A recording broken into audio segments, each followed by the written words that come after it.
సంవత్సరం పొడవునా మార్కెట్లో డిమాండ్ తగ్గని కూరగాయ బెండ. అందుకే స్థిరమైన ఆదాయాన్నిచ్చే పంటగా రైతుల ఆదరణ పొందుతోంది.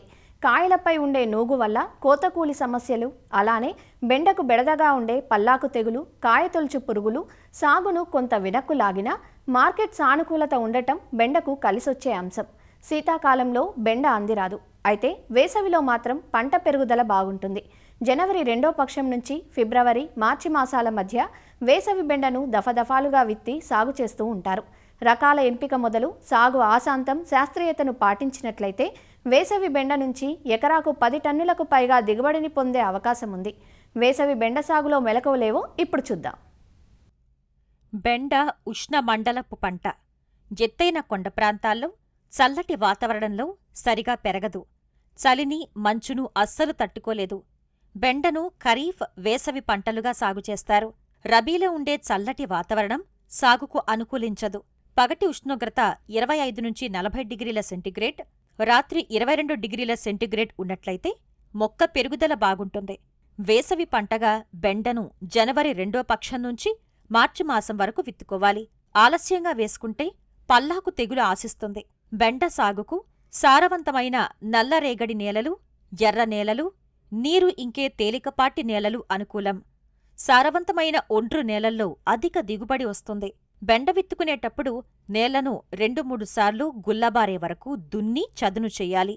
బెండలో సంకర రకాలకు ధీటుగా సాధారణ రకాలు దిగుబడినిస్తున్నాయి. సూటి రకాల్లో పూసా మఖమలి, కో-1, MDU-1, పంజాబ్ పద్మిని, గుజరాత్ బెండి-1, P7, పర్భని క్రాంతి, అర్కా అనామిక, అర్కా అభయ, కాశీ లాలిమ, కాశీ సృష్టి ఎక్కువగా సాగులో ఉన్నాయి. పంజాబ్ పద్మిని రకం పల్లాకు తెగులు రాకుండా నిరోధించగలుగుతుంది.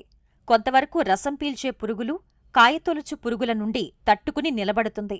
ఎకరాకు 4 నుండి 5 టన్నుల దిగుబడినిస్తుంది. పర్భని క్రాంతి రకంలో కాయ 8 నుంచి 9 సెంటీమీటర్ల పొడవుతో ముదురాకుపచ్చ రంగులో ఉంటుంది. కాయలు కోసిన 2-3 రోజుల తర్వాత కూడా లేతగానే ఉంటాయి. ఎకరాకు 3.5 నుంచి 4 టన్నుల దిగుబడినిస్తుంది. అర్కా అనామిక బెండ రకానికి కొద్దిగా నూగు ఉంటుంది. 55 రోజుల్లో మొదటి కోతకు వస్తుంది. దిగుబడి 4.5 నుంచి 4.6 టన్నులు ఎకరాకు వస్తుంది. పల్లాకు తెగులును బాగా తట్టుకుని అధిక దిగుబడినిస్తుంది. అర్కా అభయ రకం కాయతొలిచే పురుగును, శంఖురోగాన్ని తట్టుకుని అధిక దిగుబడినిస్తుంది. కాశీ లాలిమ ఇది ఎర్రబెండ రకం. పల్లాకు, ELCV వైరస్ తెగుళ్లను తట్టుకుంటుంది.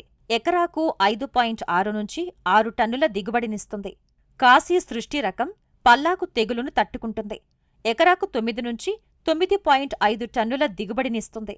సంకర జాతి రకాల్లో వర్ష, విజయ్, విశాల్, నాథ్ శోభ, ప్రియా, సుప్రియ రకాలు శంఖురోగాన్ని బాగా తట్టుకుంటాయి. ఎగుమతికి పంజాబ్ పద్మిని, వర్ష, నాథ్ శోభ రకాలు అనువుగా ఉంటాయి. వీటి లేత కాయలు ఆకుపచ్చగా 6 నుంచి 8 సెంటీమీటర్ల పొడవుతో ఉంటాయి. వేసవి బెండ సాగుకు సూటి రకాలకైతే ఎకరాకు 7 నుంచి 8 కిలోల విత్తనం అవసరం.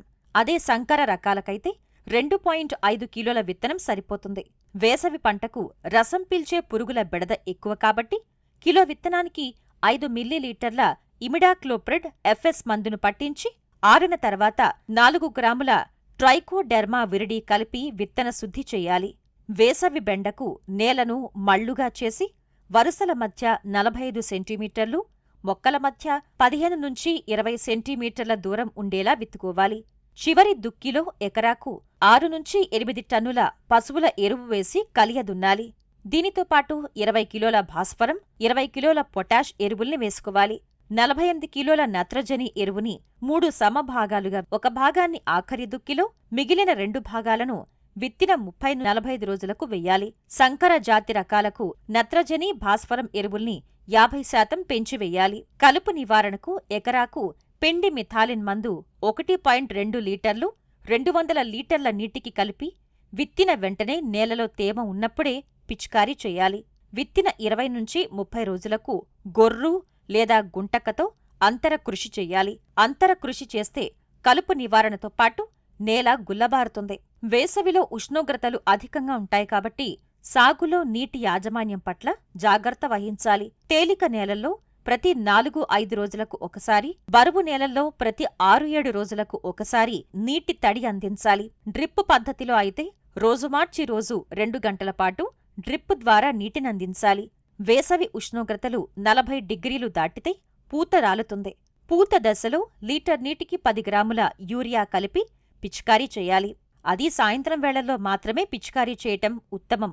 దీనితో పాటు 2 గ్రాముల బోరాన్ లీటర్ నీటికి కలిపి పిచికారీ చేయాలి. నాటిన 30 రోజుల నుంచి కోత వరకు చీడపీడల సమస్య అధికంగా ఉంటుంది.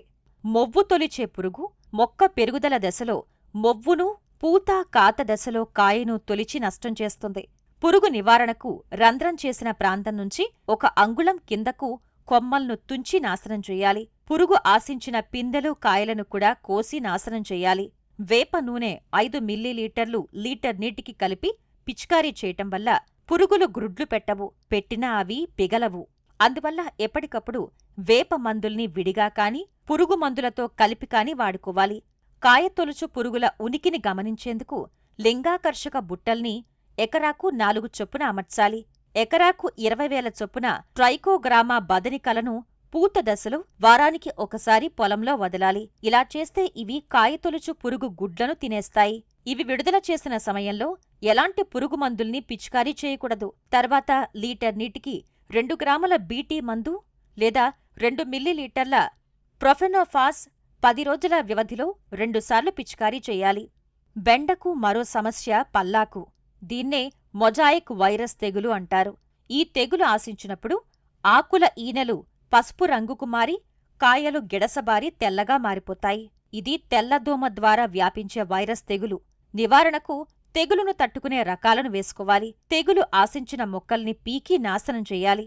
ఎకరాకు 10-12 చొప్పున పసుపు రంగు రేకులు లేదా డబ్బాలకు జిగురు పూసి పెట్టినట్లయితే తెల్లదోమలు వీటికి అతుక్కుని చనిపోతాయి. తర్వాత లీటర్ నీటికి 2 మిల్లీలీటర్ల డైమిథోయేట్ లేదా 1.5 గ్రాముల ఎసిఫేట్ కలిపి పిచికారీ చేయటం ద్వారా తెగులును వ్యాప్తి చేసే తెల్లదోమలను అరికట్టవచ్చు. పురుగు మందులను పిచికారీ చేసే ముందు తయారైన కాయలు కోసి మార్కెట్కు పంపుకోవాలి.